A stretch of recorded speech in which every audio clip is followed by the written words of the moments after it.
The following is a production of Fenix Media. The views expressed do not necessarily represent those of the company or its advertisers and may contain language that's unsuitable for younger listeners.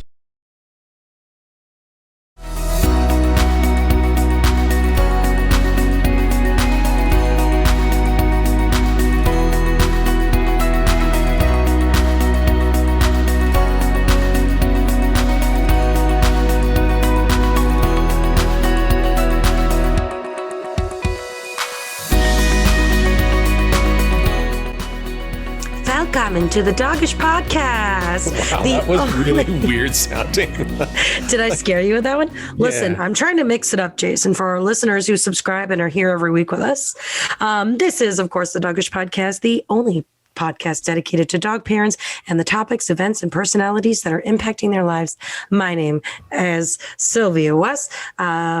Certified dog trainer, dog mom, pet expert at Dog Up in This Bitch. With me, as always, My name is Jasen Arias, co-founder of Forever USA, a dog photography experience for you and the dog who stole your heart. How are you today? Yes, you know what, Jason? I'm pretty pumped for this next guest. She is also a podcaster. She's an like amazing a big time podcaster. She's like major. We're celebrating this is going to be our 20th episode, I believe, and she's at 153 or 54 episodes. When we recorded this, who knows where she's at now that this has come out. Right. But we may have blabbered on quite a bit about pet organs, so I guess explicit warning for the first part of our podcast. And then we went on for a long time about just the love of accepting like families and our fur kids. It's a great, fun time. It was amazing all over the place and lots we talked about. Let's get into it with Tori Mistick of Wear Wag Repeat. Hello. We're so excited to have you. You're so fun. I mean, I don't know you personally, but I feel like... You don't know yet. Wait until after the hour, then you can say. Stop. We're not going to air that one. Not fun enough. I kid. So how are things, Tori? Like, are you enjoying your day? You're located in Pittsburgh. I think that's what we picked up, yeah? Yeah, I'm in Pittsburgh, so we're having a very relaxing Saturday here. Took the dogs for a little walk and came home and realized I had defrosted pig's feet for them. So I was going to give them a Kong, but instead they got some tasty pig's feet. So yum. So they're pooped out. Like, it's amazing how tiring that is, just chomping away. A little pig foot. Yeah. Just hanging out in there. You know what I recently got that you might enjoy, Tori? There is a farm in Idaho from which you can order ostrich bones and necks. Ooh. Oh, that's right. You were supposed to send me a picture of that. You said it was kind of strange. It's horrifying, so I'd rather not photograph it. Sweet. But that's how the pig's feet are. I don't touch them. I go outside, I open the box, I pour them out, but they're wrapped in like wax paper or something. And then I just grab the corner of the wax paper and unravel it and let the dogs grab it themselves. I can't touch it. So yeah. The ostrich necks are quite interesting because, I mean, if you can imagine, an ostrich neck is, about yay round and very long. So the steak is like yay round and it has a tiny like spinal bone and it's terrifying. And it's like a steak like this. It's like I opened it. I don't know what I was expecting when I ordered it. I was like, ostrich neck. And then I opened it and I was like, oh God, ostrich. It's nothing like a duck neck, I guess. I don't know. Yeah. Because we've bought duck necks and that kind of stuff, and they're just like a skinny little shriveled up thing. I feel like this is off to a fantastic start. We're talking about some dead animals. Let's talk about some organs and animal parts. I mean, this is when you're sitting in a podcast with like 3 pet parents, because as grossed out as we all are, we're totally unfazed. Like, yeah, the other day I went to the store and just bought my dog some beef heart. I know. I never thought I'd say. I've been joking with my dog friends, like my hardcore dog friends, like you guys, that I'm like, we sound like Hannibal Lecter. Like, people are like, can I give your dog a treat? And you're like, well, is it liver or heart? Is it organic organ meat? Because otherwise, I don't know. I have him on an exclusive ostrich diet right now. Fava beans. Oh my goodness. I mean, seriously. We might even be a little too bougie for Jasen. He's like, what? What? Oh, this whole thing's been a learning experience. If a podcast goes by that I don't learn something that is just totally outside of my realm, then it wasn't the right podcast. Well, now you know. Now I know. Now I need to go get some ostrich neck and pig's feet. Yeah. The duck feet are terrifying to me. The freeze dried ones. Yeah. Have you seen, Jasen? You've seen those at the pet store. Come on now. No, I don't think I dig in the freezer aisle looking for. No, they're usually in the dry bar. Yeah. I don't know. For some reason, I've never noticed it. It's like a little foot, and it's like all webbed. So creepy. Once you notice it, you can't unsee it. You can't unsee them. Gotta go find them. All I see now are the duck's feet and the chicken feet right there. They're right by the cash register usually. What is that? I'm going to go get some. They're going to love them. Like, also, why are you throwing it in my face? Love them. Mm-hmm. I feel like I'm being very accosted by the pet food stores for they're just like, look, feet. Like, it's very odd. Why are they right in my face when I'm checking out? I live in the back room. Thank you. Like a door labeled very scary animal parts that your dog will love. So you go to the adults only section of the store. There's like a red velvet curtain that you peel back. It's all dingily lit. Yeah. I think that's hilarious. Tell us more, Sylvia, about this creepy back room. I'm just saying, if I was designing a pet food store, that is where I would keep the organs and the other parts of the animals. I mean, also, like, it might even sell better because exclusivity sells. So if people feel like it's this very taboo thing, I'm just from a marketing standpoint now, this is where my business mind goes, like forbidden behind the curtain. Tori, you know what I'm talking about. I'm there with you. Thank you. So I have a question, Tori. Like, you have your own podcast. Have you ever, let alone launched a podcast, have you discussed dead animal parts on your podcast at all? Of course. She's a dog mom, Jasen. Come on. Like, we have a whole segment that's just towards that. Well, no, I've interviewed, because on my podcast, I interview women in the pet industry all over, like all different kind of facets of the pet industry. So I've had 2 different women on who both have like dried chew companies, where they sustainably source from like little farmers who are like, I don't know what to do with all these chicken feet. And they're like, I'll take them off your hands and dry them out and sell them to all the dog people. So I've had a couple people on my show who that's what they do for a living. Wow. That's fun. Okay. This is a good place to take a break. We will be back with more Tori and more about her, less about animal parts. Right. Just a brief moment.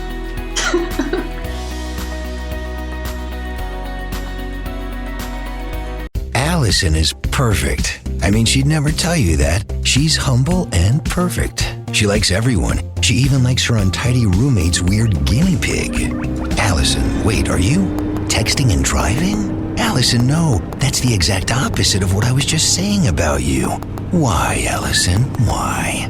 Texting and driving makes good people look bad. Visit StopTextStopWrecks.org, brought to you by the National Highway Traffic Safety Administration and the Ad Council. I'm Paul George of the Indiana Pacers.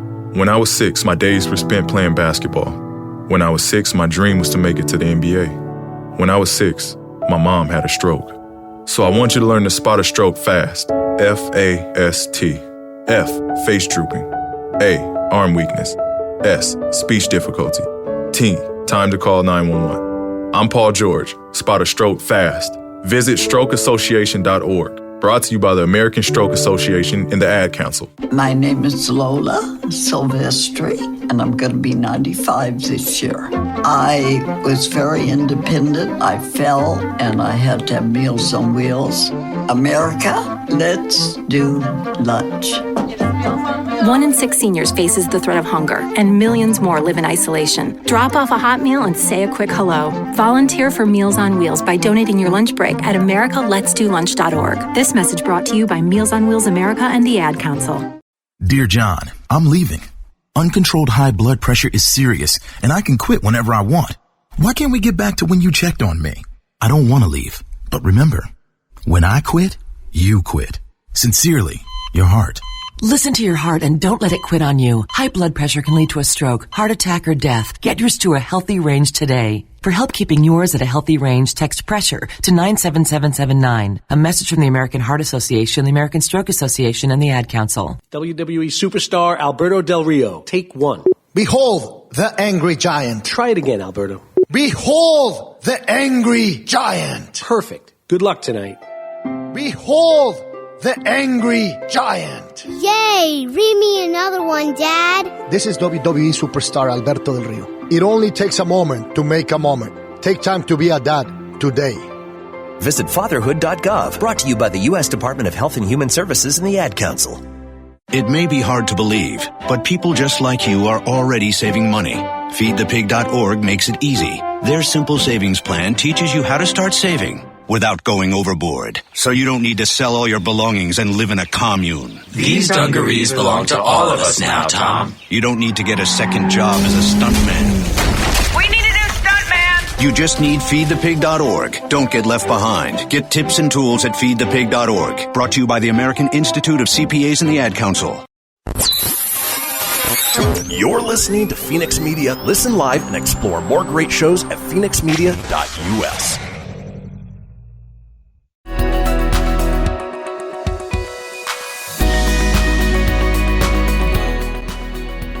Okay, so we're coming back from our quick break, and like we briefly brought up, you have a podcast, and you don't just talk about animal Brushed parts, over that. right?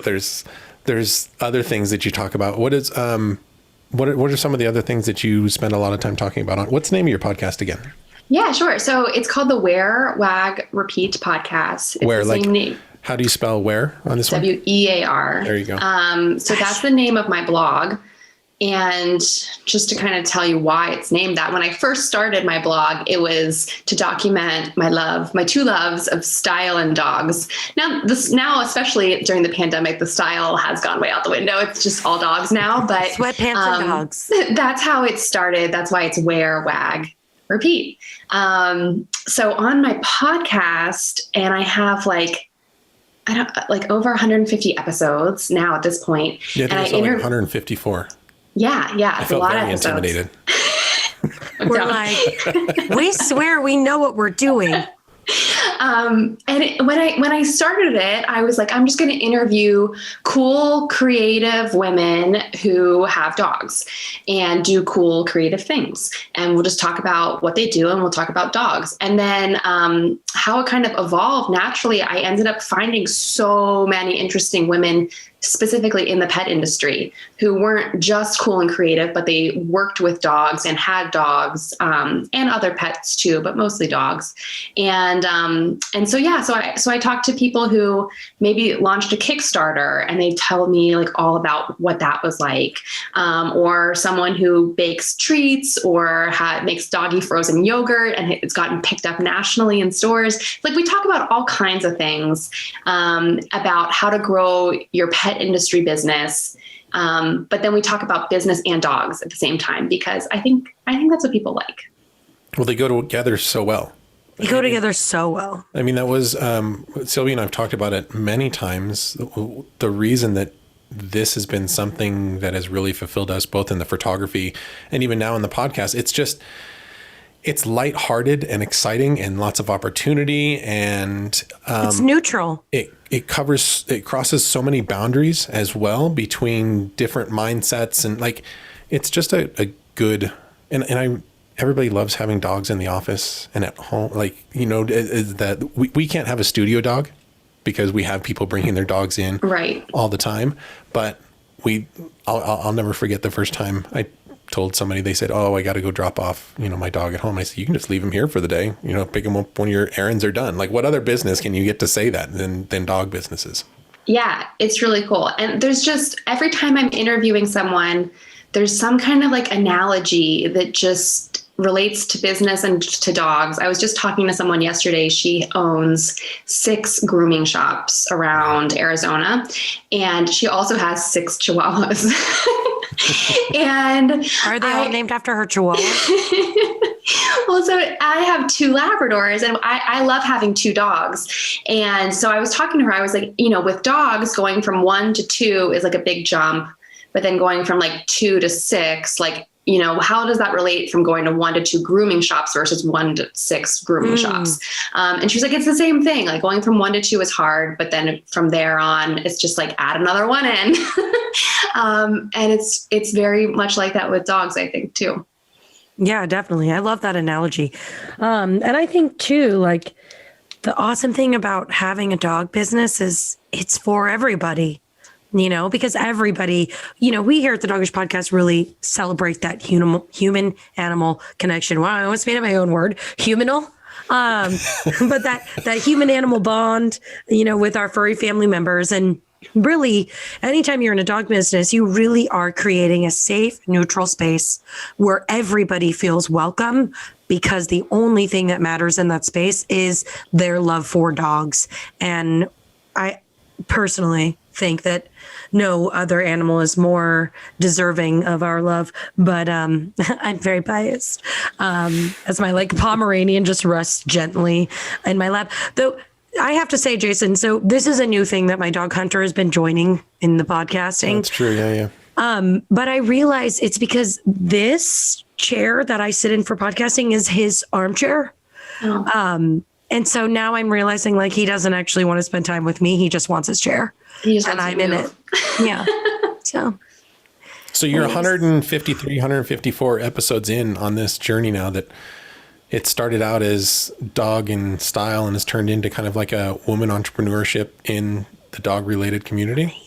Yeah, exactly. How cool is that? Exactly. Yeah. It's just been very cool. And I think that's one of the best things about working for yourself and just like the current age that we're in with like technology. I can, you know, when I first was doing my show, I did it all 100% myself. Now I outsource, you know, a lot of the editing and stuff because that's the time consuming part. But when I first started, I could just do it all myself. So there wasn't a lot of cost up front. And I could just kind of figure it out and just see where it goes. I'm not the greatest, like, I don't have a 5-year plan. I don't know where I'm going to be 5 years from now. So I just kind of like to play it by ear and see what happens. And that's exactly what's happened with my podcast and kind of like everything else that is Wear Wag Repeat. We just got some great advice from they're not specifically with dogs, but it's, we're working with a business mentor, and they've really put us on the direction of have a 3-year target, like have a direction like for 3 years, but everything else is 90-day sprints. And that really resonated with me. Was like, okay, have an idea of where you kind of want to go, but really your goals need to be like in the next 90 days, because I think it's completely obvious between the three of us. If you told me what my life was going to look like 3 months ago, that it was going to be like this, directions have changed.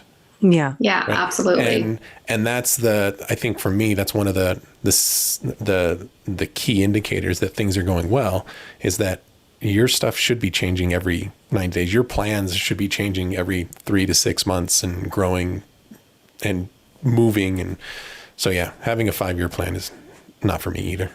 Plus, I feel like if you're educating yourself and you're like out there and you're reading and you're taking courses, which I know you have a new course that's coming out. Jasen has a new photography course that they're launching. Like, if you're the kind of person who's taking these courses and you're like out there and you're doing this, you are growing, you are evolving. So your goals, your business plan should be changing. You know, if you would have told me 10 years ago that I was going to be like a crazy dog mom with a dog podcast and dog-based business, I would have been like, yeah, right. You know, and also like making a living doing that, never in a million years, you know. But I think it's like, that's the cool thing about being like a dog mom entrepreneur that I really love. And like for any of our listeners out there who are pet parents who are like, man, if COVID just shook up your life and you're like, I want to be doing something that I love every day. For me, I'm just chasing my heart every day that I go to work, every project that I do. And it's much more fulfilling that way. For me. What about you, Tori? Yeah, no, I agree. And that's why, you know, I think it's, you have to be really thoughtful and introspective and look at like, what is making me happy and I can also make money doing. It's an important element of a business, but there's going to be elements of your business that just aren't fulfilling. Like for me, editing my podcast was such a pain in my butt. Like, weeks would go by without. Editor. Yeah, exactly. I would have weeks go by with no new episode out because I just didn't feel like getting in it. Like, it just wasn't my thing. So I outsourced it to someone who that's their entire business. And then that way I can focus on connecting with people, which is what I like, and talking to people and doing more kind of things that I think are fun, which my editor probably would think are not fun for him. Right. Yeah, he doesn't want to do that. So it's all about, kind of finding the things that make you happy and outsourcing the other things if you can. So is that what your new course is on? Like Sylvia mentioned that you have a new course coming out. What is that about? Yeah. So I actually have a new monthly membership called the Wear Wag Repeat Society for yeah, it's pretty cool. And it's targeted towards my petpreneur audience. So like my podcast listeners, and I do have 3 other online courses. So people who've taken that and loved those, this membership is sort of geared towards them. So it's almost like a long-term mini course. So like each month there's a new lesson. So in February, it was all about SEO, and I did a little video and several Q&As throughout the month and provided a lot of extra resources to teach people about SEO and how important that is for your pet industry business website or your blog or whatever it is that you're doing. In other months, we'll focus on storytelling through video or how to write really compelling emails. It's basically all the things that I do all the time in my business and broken down one thing per month. That's awesome. And this isn't like a secret velvet curtain backroom thing. Yeah, anybody can join? Yeah, you don't have to go behind like the velvet curtain into the adults only section. You can just go to my website, wearwagrepeat.com, and you can find it through there. There's a tab in the menu for courses, and it's under that. Amazing. Very cool. Did you launch it already, or is it launching soon?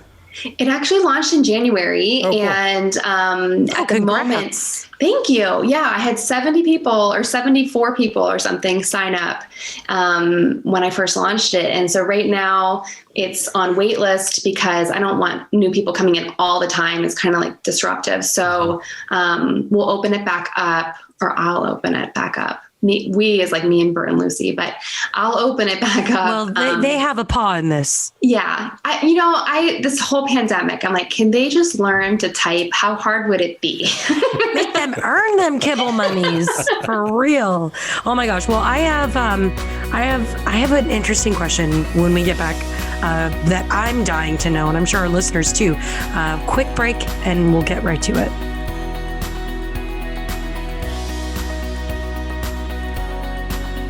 I spend a lot of time in the backyard, and I'm the center of attention at summer barbecues. In '96, I made some of the tastiest s'mores. And in '09, it was me, your backyard fire pit, that accidentally started a wildfire when a summer breeze carried one of my embers into some dry brush. Spark a change, not a wildfire. Visit SmokeyBear.com, brought to you by the U.S. Forest Service, your state forester, and the Ad Council. Only you can prevent wildfires. My name is Lola Silvestri, and I'm going to be 95 this year. I was very independent. I fell, and I had to have Meals on Wheels. America, let's do lunch. 1 in 6 seniors faces the threat of hunger, and millions more live in isolation. Drop off a hot meal and say a quick hello. Volunteer for Meals on Wheels by donating your lunch break at americaletsdolunch.org. This message brought to you by Meals on Wheels America and the Ad Council. Hey everyone, let's all stop what we're doing and take a moment. You see, every moment can be kind of special. But they can be loud moments, goofy moments, dorky moments, it doesn't matter. Because every time dads like us take a moment like that to spend with our kids, well, it's pretty momentous. So let's take a moment to make a moment. Call 877-4DAD-411 or visit fatherhood.gov. Brought to you by the U.S. Department of Health and Human Services and the Ad Council. Most of my family, they never graduated high school, so I'm trying to break that barrier. My daughter Brooklyn was also a motivation for me to go back to school. Every day after work, went straight to school, and it paid off. At age 26, Kareem finished his high school diploma. I could not have done it alone. I see the future is really bright for me. No one gets a diploma alone. If you're thinking of finishing your high school diploma, you have help. Find free adult education classes near you at finishyourdiploma.org. Brought to you by the Dollar General Literacy Foundation and the Ad Council. So I'm a cat, and I just moved in with this new human, and she's got this little toy she's always playing with, all day long. Tap, tap, tap, tap, bloop, bloop. She can't put it down. There it is. Oh, and get this. She even talks to it. Last week, she asked it for Chinese, and guess what? Egg rolls showed up. Like magic. Humans have cool toys. A person is the best thing to happen to a shelter pet. Be that person. Adopt. Brought to you by the Ad Council and the ShelterPetProject.org. What if I told you that a tornado was going to happen tomorrow, right where you live? That it would touch down at exactly 3:17 p.m., and I told you the exact path it would take. You would, of course, prepare. You would talk with your loved ones, and you'd make a plan today. It's true, I can't tell you a tornado will strike tomorrow, but shouldn't you have a plan anyway? Go to ready.gov/communicate and make your emergency plan today. Don't wait. Communicate. Brought to you by FEMA and the Ad Council. You're listening to Fenix Media. Listen live and explore more great shows at fenixmedia.us.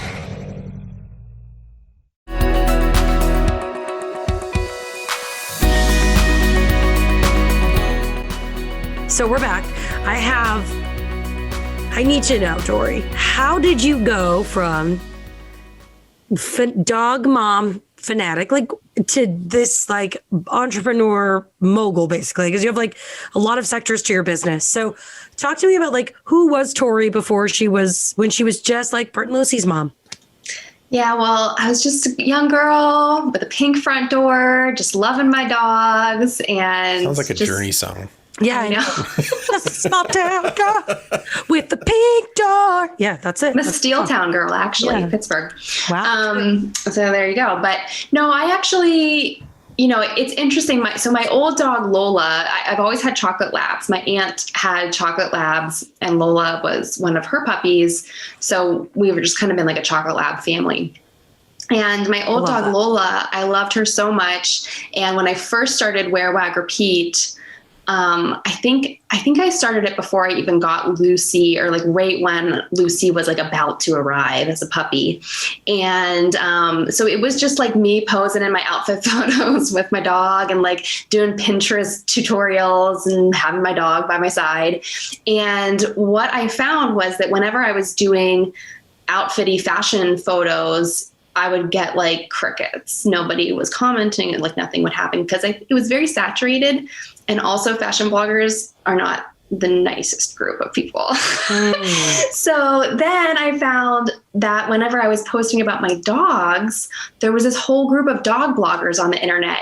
And like, we say dog blogger now, like, or at least I say it, like it's a normal thing that people know that exists. But back then, like 8 or 9 years ago, people were like, you have a dog blog, and I didn't know that there was other people with dog blogs, and they found my blog and were commenting and connecting, and they were the nicest people and just so helpful and so welcoming, and like showed me the ropes of how to do it all. And then I discovered there was a dog blogging conference called Blog Pause, which doesn't exist anymore, but they had like a 10-year run.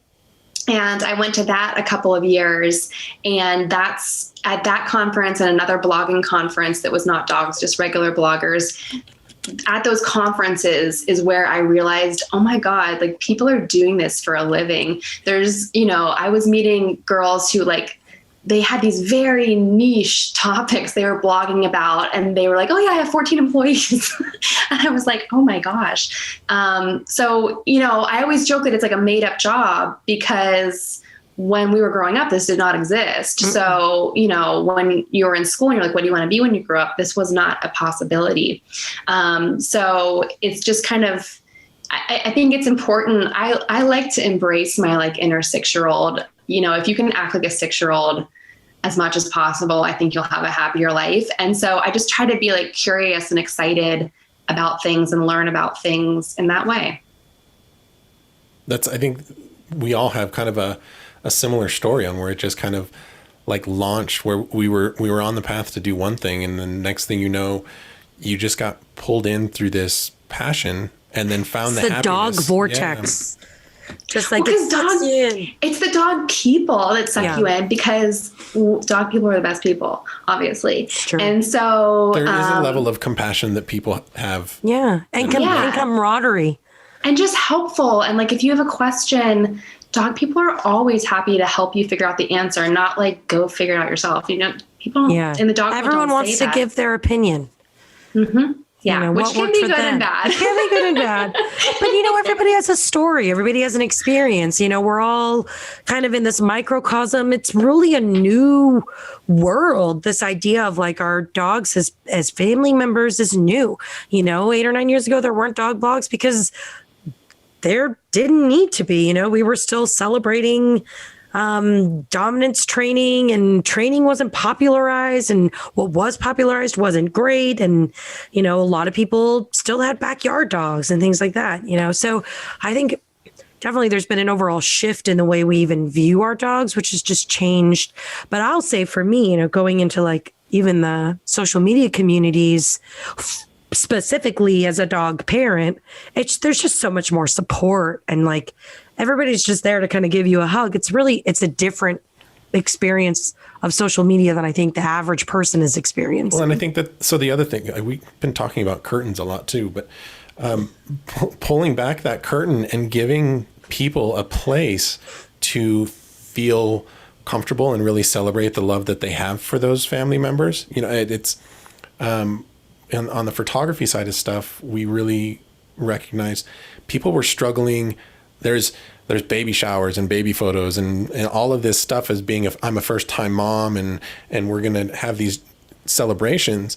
But there was another part of the community that their dogs are their kids, but they're not being treated as such. They're being treated as a almost kid, like, oh, this is your trainer kid. And I think that's one of the things that I love about the dog community so much, is that it is so accepting, and it is so open to really letting people express the love and the emotions that they have for their fur kids. Yeah, absolutely. And in my circle of the internet, you know, my world is very like child free by choice. That's my personal lifestyle. So I would never judge someone or say anything, you know, that would make anyone feel bad for not having kids or for having kids. Or, you know, I think people are so quick to judge about, you know, why do you treat your dog like this? Why don't you like have a kid? Well, it's so insensitive because a lot of people can't. They are trying very hard and they can't. And I just think everyone needs to just be kinder and nicer. And like, you don't know what people are going through. And their dog might be like filling a huge void, or not that it's like a void, but just might be like a huge part of their life. And, you know, people just need to stop making other people feel bad for things. I agree. And I feel like that's something that like, in my community of like dog people, I just don't find that. I don't find people like bullying each other for just being compassionate. Because I think at the end of the day, like if you're a pet parent, you have the most patience and the most compassion because you're dealing with an animal who like doesn't understand you, literally. Right. Like they do not speak your language. Yeah, it can be trying. But I mean, that's what it's all about, and then still getting that positive reaction back from. Anyways, this is all like super ooey gooey dog parent stuff that I love. But there's more stuff that you kind of get into as well. I think you were talking about like you talk to people about how to grow Instagram followings and doing things like that, and we talked briefly. That's not something that's necessarily just focused on businesses. There's a lot of people out there too that want to be able to, and back to the topic we were just talking about, celebrate that family that they have. Do you have some tips? Like if just as a average stay-at-home mom that's doing this by herself, or stay-at-home dad, like how could they dog mom or dog dad? Yeah. How could they kind of grow their following? Yeah. So I think the important thing to think about, so I am kind of like a pet Instagram expert, I guess you could say. Just to give everyone a frame of reference, I hate like bragging about this, but my Instagram account, grew it to over 40,000 followers. So people are always like, how did you do that? And I think the important thing, there's a couple of things. One, you got to kind of like make a decision about what your account is about. So if it's going to be about your dog or your pet, then only post content that includes your dog or your pet in it. So, it's kind of like cliche to say, like, don't post your breakfast unless you like made breakfast for you and your dog to have breakfast in bed together. That'd be cute. But you got to get specific about what your account is about and kind of narrow down in on that. I think that's why a lot of people start pet accounts when they're just as pet parents, because they're like, I wanted to create like a separate account just for my dog because people on my other personal account don't want to see all dog photos. They want to see other things. But I would beg to differ. I bet you everyone wants to see all dog photos. No one cares about your vacation. Just show the dog. I don't care about your pancakes. I just care about his new bow tie. Yeah. And so you got to get specific and know what your account's about. I also think that a lot of people don't utilize their bio, and this is for just regular people and businesses. When I land on your account, it's like a split second of, am I going to follow you or not follow you? And your bio can kind of be a huge deciding factor in that. So I'd like to know, where you're based. Maybe you don't have to list like specifically. You could be vague if you don't want people to know where you are, which is fine. But, share maybe your dog's name, some kind of personality quirk about them, something that is going to make me say, oh yeah, I really want to follow them. So, if you have some kind of hobby within the dog world, like maybe you love dog outfits, maybe your dog loves bow ties, you've got a bow tie collection, or maybe you're into dock diving, or maybe your dog's epileptic, like my dog. If you say, I have an epileptic chocolate lab, I'm immediately going to follow you.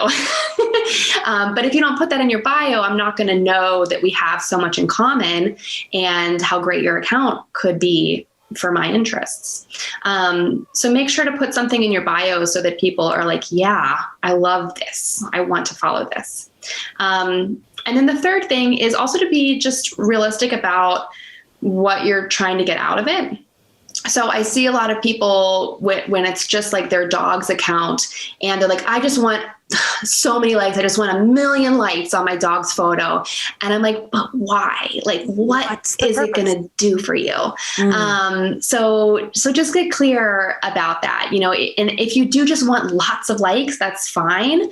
I would recommend in that case that you pick a specific number that you're like, I really want to hit 10,000 followers. And I really want to get a photo that gets 1,000 likes. Because that gives you something concrete to work towards and just say, instead of just saying, I want lots, because you'll always be disappointed because there's always lots more. So get specific, fix up your bio, and then figure out what you're in it for. And I think paying attention to different platforms too.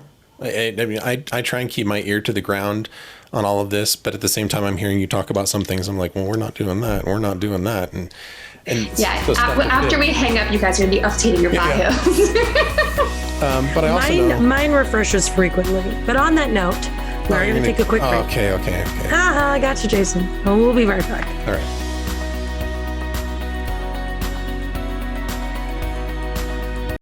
This is Mario Andretti. You know me as a race car driver, but I'm also a Meals on Wheels volunteer. I've raced against the sport's biggest personalities, but I've never met more vibrant, amazing people than the seniors served by Meals on Wheels. You can make a difference by dropping off a hot meal and saying a quick hello. So, America, let's do lunch. Volunteer your lunch break at americaletsdolunch.org. This message brought to you by Meals on Wheels America and the Ad Council.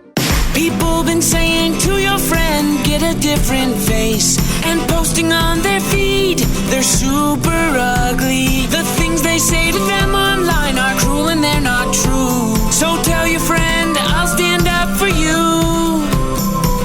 Don't worry, I know what to do. No someone being bullied online? You can be a witness and make a difference by letting the world know it isn't cool and by letting your friend know you care. Learn more at eyewitnessbullying.org. Brought to you by the Ad Council. Hope you enjoyed your meal.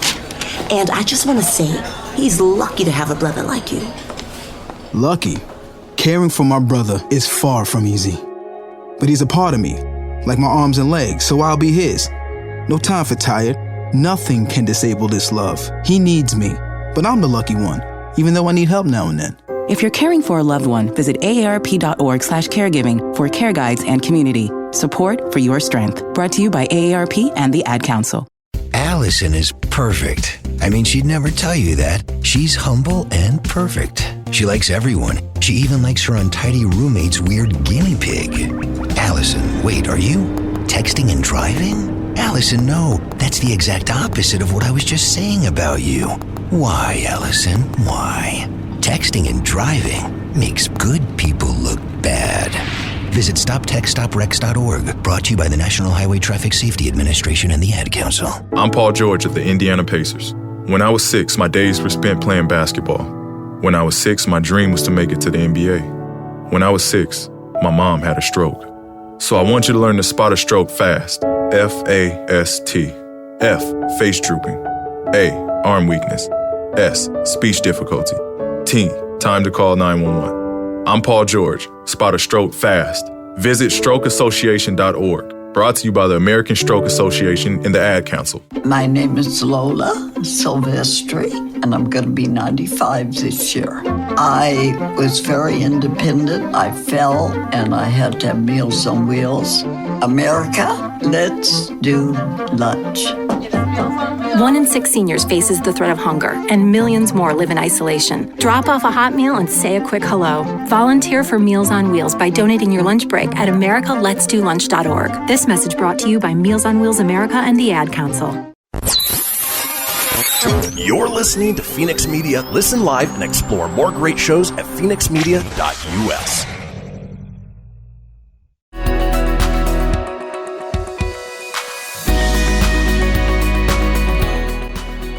Jasen, lead us back in with your question. Okay, no, it was well, I guess it's a question too, but as far as the getting lots of likes and if you're looking for that kind of fulfillment, TikTok's been a great place for that.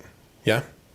Yeah. So it's funny you said that because right before the break, I was like, I bet she's going to ask me about TikTok. So that's another great place. I post some stuff on TikTok to varying degrees of success. I haven't really cracked the code over there at all.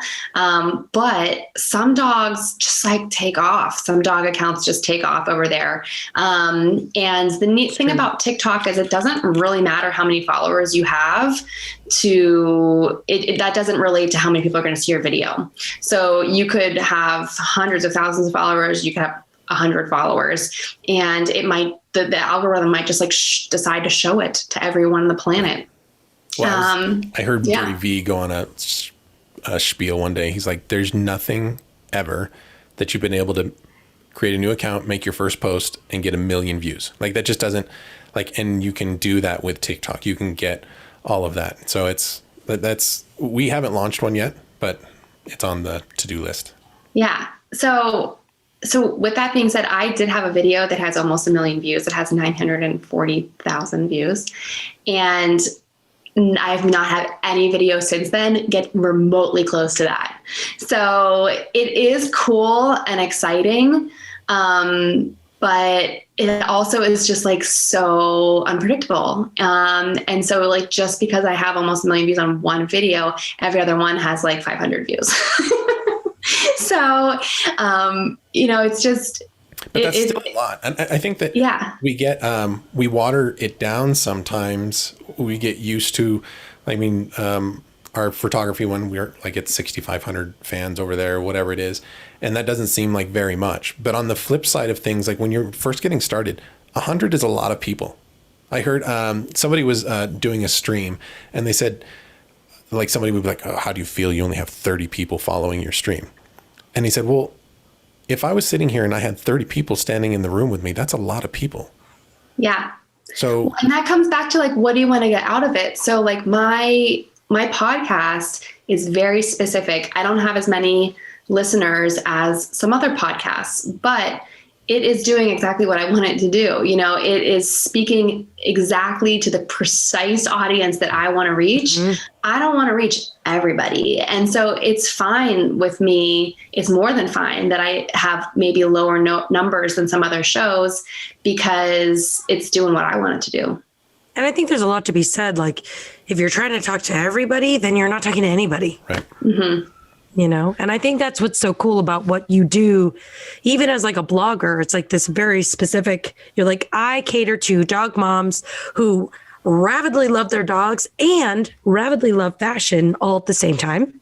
And I know I've seen you have some like really cute, like poop bag dispensers and things like that your brand puts out. Poop, scoop, repeat. It's like the Wear Wag Repeat poop bag. Yeah, I've seen that.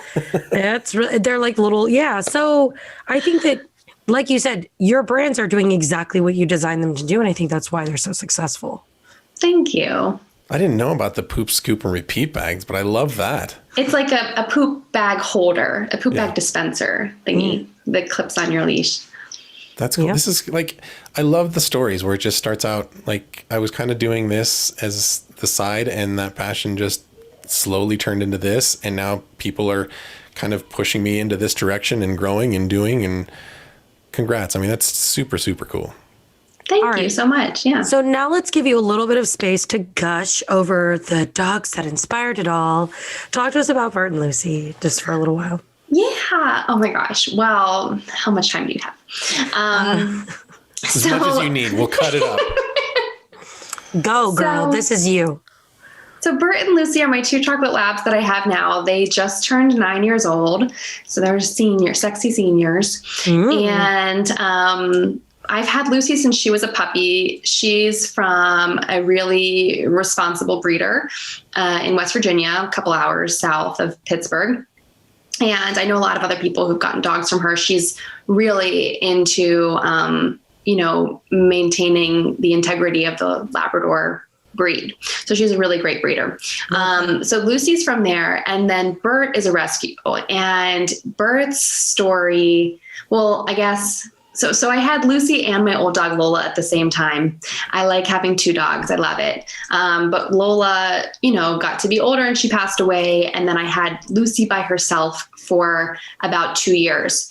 And during that 2-year time period, since I do have such a following online and so many Labrador lovers, I would go on Pet Finder, which is a very dangerous activity. Don't do that as a hobby. I would go on Pet Finder and I would look for chocolate labs and just share them to get the word out about them, so that other people could find them. And I did this many times without falling for it myself, until one day I was on and I saw Bert, and I think he hadn't come up in my other searches because he was just right outside. I think the default mileage radius is like 40 miles. And he was like right outside of that. So he didn't come up in my other searches. And when I clicked on his profile, there was like one blurry photo. And I was like, he looks like he's like probably 100% lab.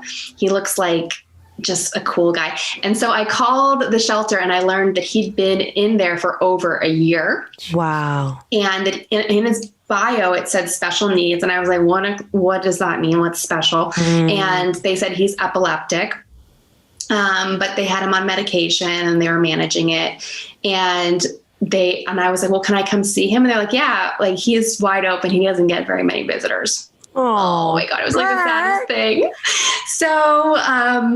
So I came out and met him on my own, and he was like bouncing off the walls, but not like in a bad way. I just feel like I just know labs well enough that I just knew he needed more exercise and maybe different food. Probably bored. Yeah, so bored. And it's not their fault. Like they don't have time. How could they possibly exercise all these dogs, especially when he was there for so long? So I just knew he would like be great. And I was like, I have access to so many experts and resources through my blog. I'm like, I can take care of him and his epilepsy will be fine. so I brought Lucy out 2 days later to meet him, and we were like approved on the spot. Their meet and greet went really well. And I was like, they were like, okay, here you go. And I like put him in my car. We all drove home, and I was like, that's crazy. So now it's been the three of us for like the last 2.5 years. Oh my gosh, I love that story. Yeah. All right. So Tori Mistick, amazing human, dog mom to the special needs babies of the world, blogger extraordinaire. Tori, it's been such a blast. I feel like we covered so many little topics today. Know. Like, this was fantastic. Every section was like a little pocket. We are having you back on because I feel like there's so much more we need to talk about. Unfortunately, we've come to the end of our show, which means that we have to entertain Jasen's dog dad joke, as you know, as a listener. So Jasen, as two dog mom ladies, we are ready. Lay that joke on us. All right, how cheesy do you guys want? Super like cheesy? The most. Okay. We just got done talking about an epileptic, adorable chocolate lab. Like, come on. Okay, are you ready? What dog keeps the best time? A watchdog.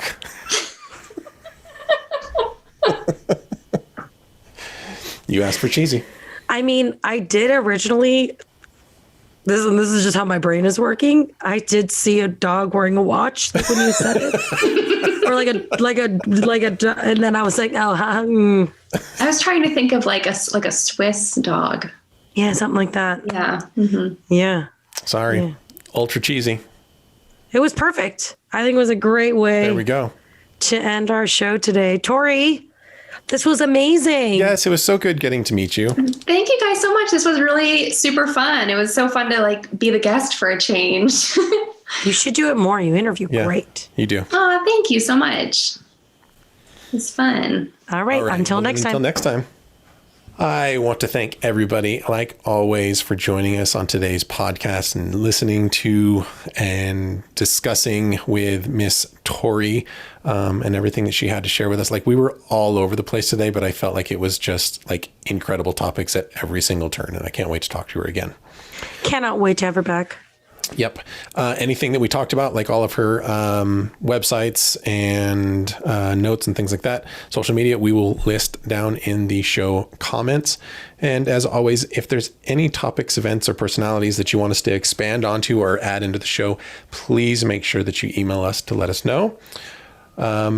Other than that, anything else to say goodbye with today, Sylvia? No, but if you're not, make sure you go hit subscribe. Yeah, is that what subscribe? Thank you. Yeah, hit the subscribe button and do support our friend Tori by checking out her podcast as well, which is Wear Wag Repeat podcast. And again, we'll link that in the show notes. Wear Wag Repeat, WEAR Wag. Yeah, because she talks about fashion, and I'm into it.